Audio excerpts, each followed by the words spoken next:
Just Win Bears kicks off our mailbag here on Chicago Bears Now. He asks, if Ryan Bates is activated this week, who's your starting O-line versus Jacksonville? Now, I would not put Ryan Bates in there. I thought Coleman Shelton had his best game of the year, so I'm not going to mess with that, at least for this week. So this is what I would do. I would keep the tackles the same, keep the center the same, and I would go Bill Murray and Matt Pryor.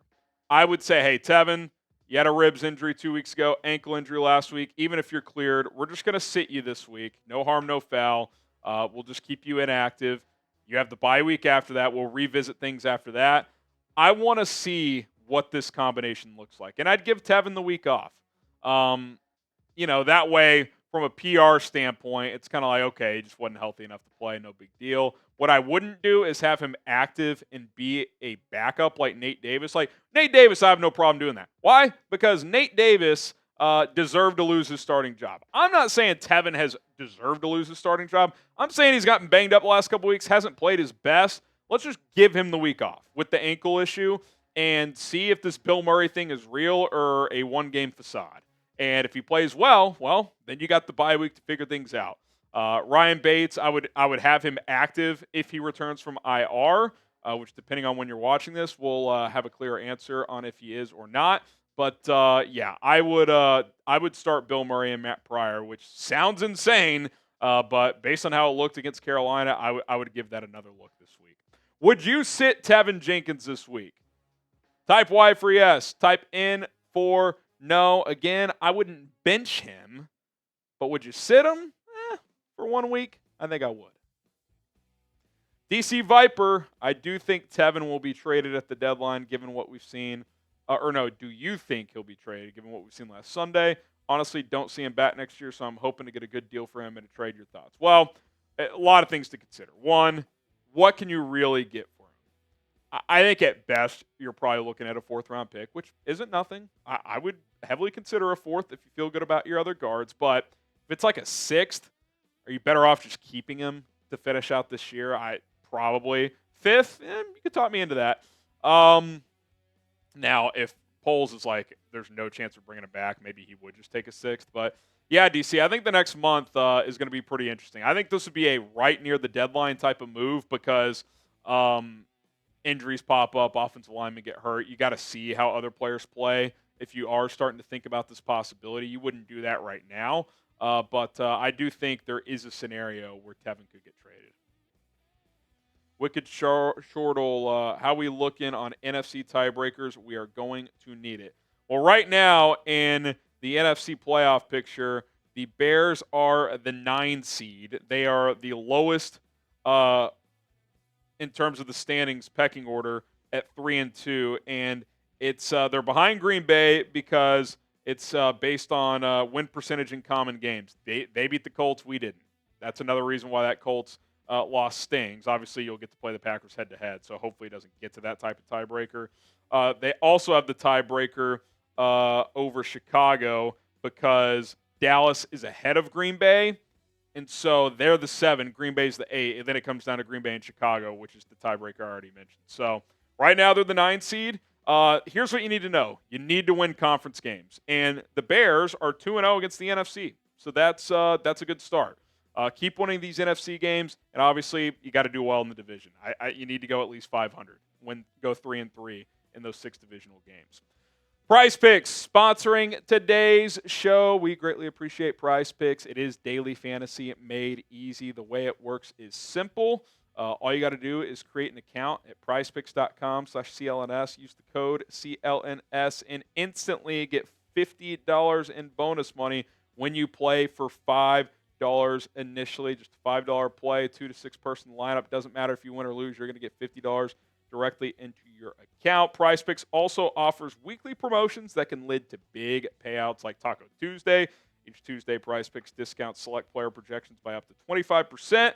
Provide even more value for your lineups. Tons of sports available: football, basketball, hockey, soccer, playoff baseball, and a whole lot more. You can win up to 100 times your money on Prize Picks with as little as 4 correct picks given the certain lineups you play. So go check it out. Get that bonus with code CLNS to have extra money to play with. I got a little Two-player entry for this Sunday. Caleb Williams, more than 224.5 passing yards. Darnell Mooney, more than 51.5 receiving yards. Against the Panthers, love that. Jags just gave up 360 passing to Flacco, so love the more with Caleb as well. Get started today. Pick more, pick less. Code CLNS at prizepicks.com/CLNS. Get you that $50 bonus once you play for $5 initially. Christian here.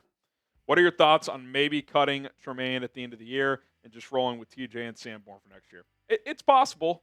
I've had the thought. Let me just remind myself how much the Bears would save. Pull up his over the cap here on the fly.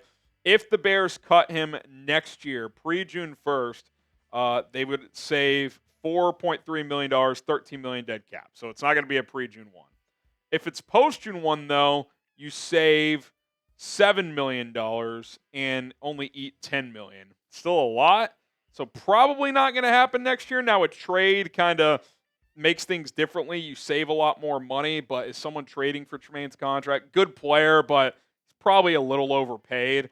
I think more likely it is he's here next year and then he gets cut before the last year of his deal. Now, what does that mean for Sanborn, who's a free agent? I'm not sure, because if I'm Jack Sanborn, I feel like I'm a full-time starter in this league, so that's tough because every time Sanborn plays, he plays well. We don't see him play every down, so would he get more exposed if he did? It's hard to say.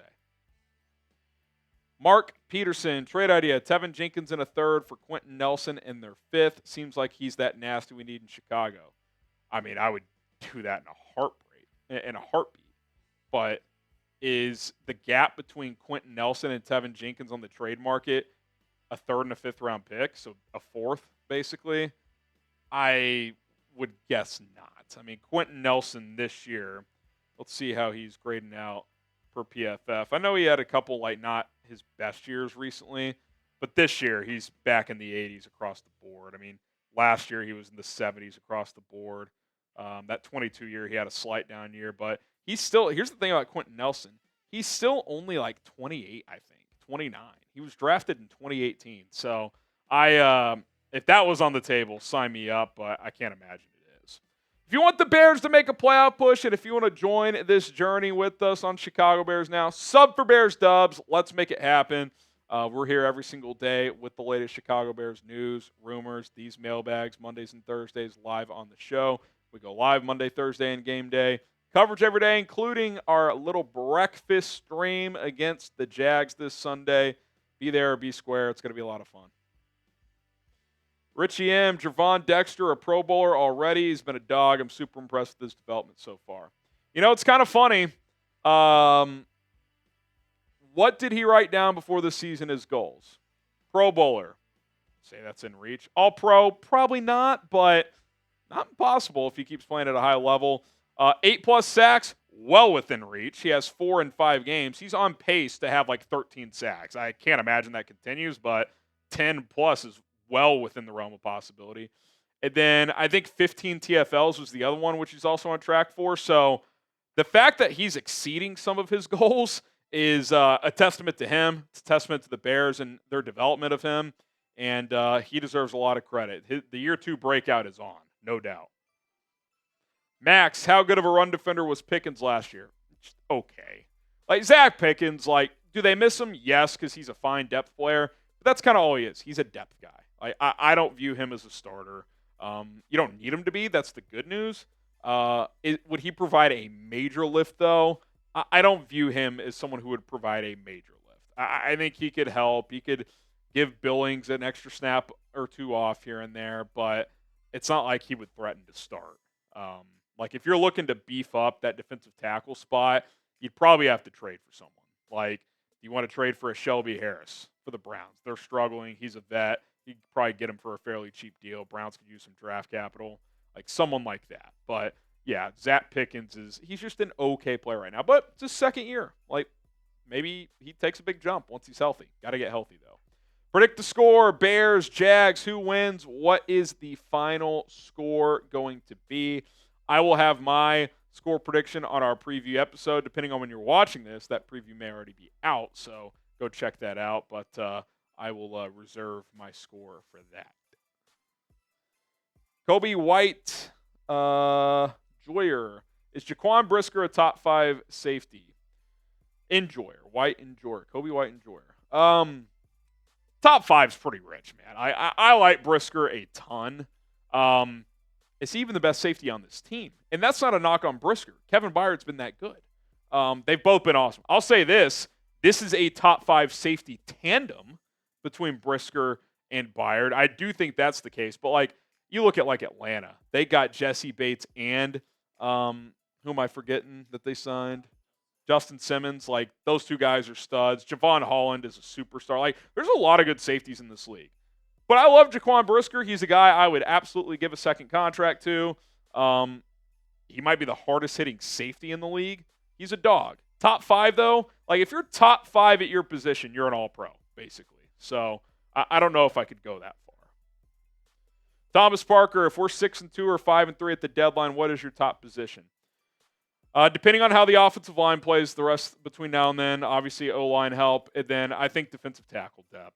I love your 2 starters, Billings and Dexter. I don't love the depth. I've mentioned Shelby Harris's name a couple times. He'd be someone I'd be interested in. I'd have to go scour the market a little bit more, but those would be a couple of areas I would look at. Carl of RNG Podcast, who are some upcoming free agents to consider? The big one that's been linked to the Bears, like I saw Bleacher Report link him, was Zach Martin with the Cowboys. He's a steady vet who's a free agent, and Jerry historically is cheap, might let him walk at his age. Do you just give him like a 2-year, $40 million deal, right? Fully guaranteed. Just, hey, the market's $20 million for good guards.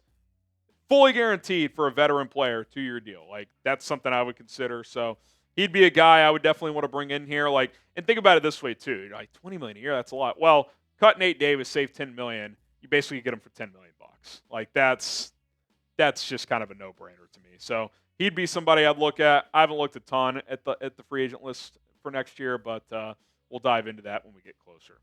All right, appreciate all the questions. If you have any more, you know where to find me on social media, unless this is your first time watching. And if it is, at HGramNFL, both on Twitter and on Instagram. DMs are wide open. So if you have any Bears, NFL, college football, life questions, just want to talk, I'm available at HGramNFL.